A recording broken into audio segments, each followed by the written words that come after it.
نئے سال اور نئے مہینے کی دعا۔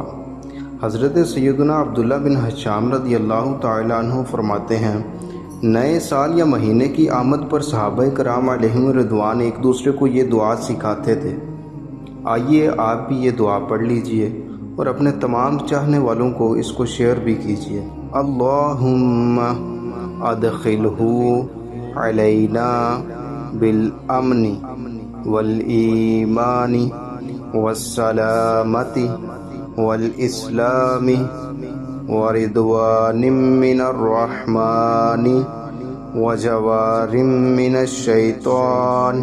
ترجمہ: اے اللہ پاک، اس کو ہمارے لیے امن و ایمان، سلامتی و اسلام اور اپنی رضامندی والا اور شیطان سے بچانے والا بنا۔ اس کے ساتھ ساتھ یہ عمل بھی کر لیجئے، یکم محرم الحرام کو بسم اللہ الرحمن الرحیم 130 بار لکھ کر یا لکھوا کر جو کوئی اپنے پاس رکھے یا پلاسٹک کوٹنگ کروا کر کپڑے یا ریکسین یا چمڑے میں سلوا کر پہن لے تو انشاءاللہ الکریم عمر بھر اس کو یا اس کے گھر میں کسی کو کوئی برائی نہ پہنچے گی۔